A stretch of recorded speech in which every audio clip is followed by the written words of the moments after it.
dengan longsoran supaya tidak terlalu jalan. Itu juga kan? Ada satu lagi apa yang bisa?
Gimana perjalanannya? Ya luar biasa.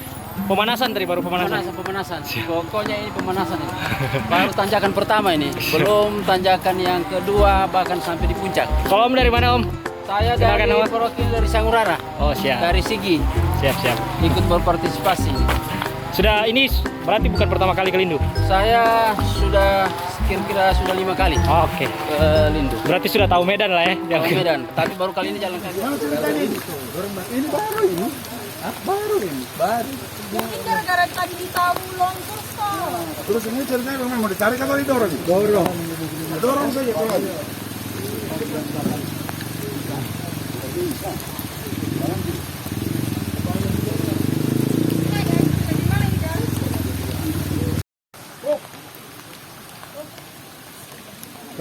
Kameraku di dalam tas mana?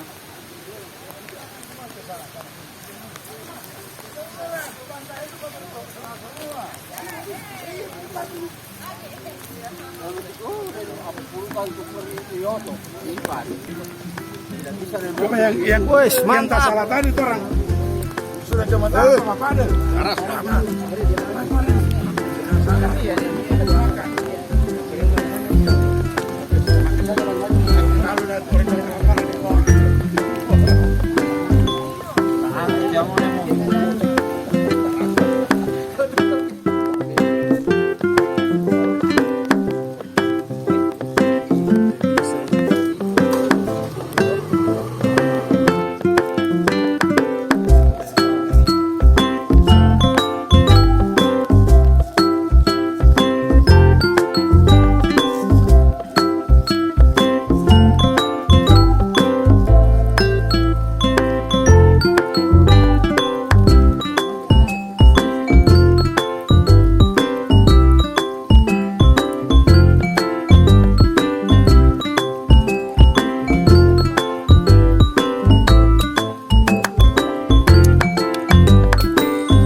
Hai, semangat Bu.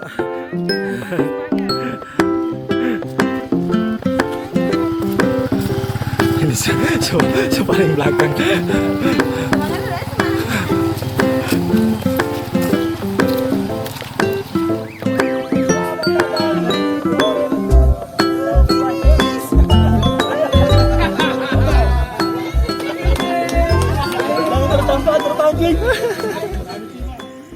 Sebetulnya ada 3 alasan waktu itu kenapa proyek pembangunan pembangkit listrik tenaga air di Danau Lindu itu ditolak.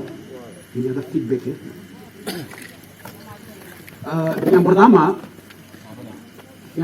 itu karena proyek itu mau memindahkan orang Lindu dari wilayah ini. Kenapa sampai dipindahkan? Menurut studi kelayakan dari proyek itu dan analisa dampak lingkungan dari proyek itu permukaan air Danau Lindo ini nanti akan ditinggikan antara 3 sampai dengan 10 meter di atas permukaan yang normal ini. Kan kita tahu permukaan air Danau Lindo itu sekitar 960 meter di atas permukaan laut. Gitu. Nah di mulutnya Danau Lindo itu, tempat air keluar atau outletnya Danau Lindo itu akan dibangun namanya bendungan. Gitu. Jadi bendungan dengan tinggi sekitar 10 meter atau 7 meter, terus kemudian lebarnya itu ada 50 meter. Gitu. Nah dengan bendungan itu dibangun, membendung air supaya tidak keluar, atau keluar tapi dengan jumlah yang lebih bisa dikendalikan, maka bendungan itu dibikin. Gitu. Nah, tapi risikonya apa? Permukaan air naik, pemukiman di sini akan digenangi air, begitu juga sawah dan lahan pertanian warga. Gitu. Nah itu bukan karangannya siapa-siapa, itu bukan karangannya teman-teman dari organisasi non pemerintah, ya. Tapi itu memang pernyataan yang secara resmi itu disebutkan dalam dokumen analisa mengenai dampak lingkungan hidup, gitu. Dan juga studi kelayakan dari proyek itu. Saya kira Roni ataupun Lius, generasi muda yang pada saat itu terlibat aktif dalam proyek penolakan PLTA itu tahu persis apa yang sedang terjadi. Gitu. Ada buku yang kami bawa di sini juga mungkin nanti bisa dibagi kepada teman-teman menjelaskan tentang itu. Jadi alasan paling mendasar, salah satu alasan paling mendasar kenapa sampai proyek PLTA itu ditentang pada saat itu adalah karena akan ada relokasi penduduk dari Danau Lindo gara-gara permukaan air dinaikkan. Terus kalau begitu di mana dipindahkan?